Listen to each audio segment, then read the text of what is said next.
Mega 9 TV. Middle east లో ఇప్పుడు కమ్ముకుంటున్నవి కేవలం యుద్ధ మేఘాలు మాత్రమే కాదు, అవి మూడో ప్రపంచ యుద్ధానికి ముందస్తు సంకేతాలు. ఒకవైపు ఇజ్రాయెల్, మరోవైపు ఇరాన్, మధ్యలో లెబనాన్. ఈ ఆధిపత్య పోరులో ఇప్పుడు వరల్డ్ సూపర్ పవర్ అమెరికా నేరుగా ఎంటర్ అయింది.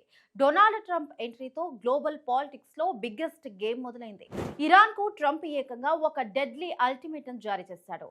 టోటల్ సరెండర్ ఆర్ డీల్, అంటే బేషరతుగా లొంగిపోండి లేదా మాతో ఒప్పందానికి రండి, అంతేకాని అణ్వాయుధాలు తయారు చేస్తాము అంటే మాత్రం సహించేది లేదు అంటూ ట్రంప్ చేసిన వ్యాఖ్యలు ఇప్పుడు ప్రపంచ దేశాల గుండెల్లో రైళ్లు పరిగెత్తిస్తున్నాయి. అసలు ఇరాన్ న్యూక్లియర్ ప్రోగ్రాం వెనుక ఉన్న పాచిక ఏంటి? గ్లోబల్ ట్రేడ్ ను శాసించే హర్మజ్ జలసంధిలో అమెరికా వేయబోతున్న నెక్స్ట్ ప్లాన్ ఏంటి?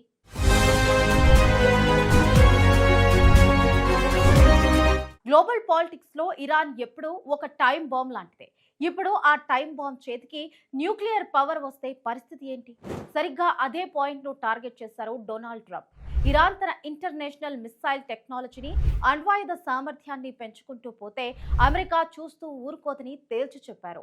ఇరాన్ పై అమెరికా చేపట్టే సైనిక చర్య చాలా భారీ స్థాయిలో ఉంటుందని, అది రెండో ప్రపంచ యుద్ధం తరువాత ప్రపంచం చూసే అతిపెద్ద దాడుల్లో ఒకటిగా ఉంటుందని ట్రంప్ తీవ్ర స్థాయిలో హెచ్చరించారు. మాట వినకపోతే ఇరాన్ను తిరిగి రాతి యుగంలోకి నెట్టేస్తాము అంటూ అమెరికా ఇచ్చిన వార్నింగ్ గ్లోబల్ డిఫెన్స్ సర్కిల్స్ లోనూ షేక్ చేస్తోంది. ఇరాన్ వద్ద ఉన్న అణ్వాయుధ సామర్థ్యాన్ని పూర్తిగా నియంత్రించడమే అమెరికా ప్రధాన లక్ష్యం.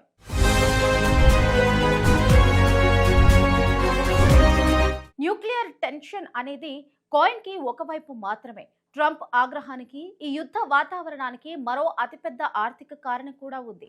అదే గ్లోబల్ సముద్ర వాణిజ్యానికి గుండెకాయ లాంటి హర్ముజ్ జలసంధి. ప్రపంచ దేశాలకు ఆయిల్ సరఫరా అయ్యే ఈ మెయిన్ రూట్ ను ఇరాన్ దిగ్బంధిస్తే ఏమవుతుంది? ట్రంప్ అసలు టార్గెట్ అదే.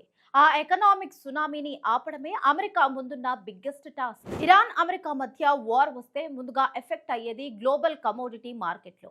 ప్రపంచంలో సగానికి పైగా చమురు రవాణా జరిగే ఈ అత్యంత వ్యూహాత్మక మార్గాన్ని ఇరాన్ తమ గుప్పిట్లోకి తీసుకురావాలి అని చూస్తోంది. హర్ముజ్ జలసంధిని బ్లాక్ చేయడం ద్వారా గ్లోబల్ వాణిజ్యానికి విఘాతం కలిగిస్తోంది. దీనికి కౌంటర్ గా అమెరికా ఏకంగా ఇరాన్ పోర్ట్లపై నావల్ బ్లాకెట్ కు దిగింది. హర్ముజ్ జలసంధి పూర్తి స్థాయిలో స్వేచ్ఛగా తెరుచుకునేంత వరకు ఇరాన్తో ఎలాంటి చర్చలు ఉండవు. అప్పటిదాకా ఇరాన్ను బాంబులతో మట్టి కరిపిస్తామని ట్రంప్ సంచలన వ్యాఖ్యలు చేశారు. ఈ చోక్ పాయింట్ వద్ద ఉద్రిక్తతలు చమురు ధరపై తీవ్ర ప్రభావం చూపుతున్న నేపథ్యంలో హర్ముజ్ ను తిరిగి తెరవడం ట్రంప్ మాస్టర్ ప్లాన్లలో అత్యంత కీలకమైన అంశం.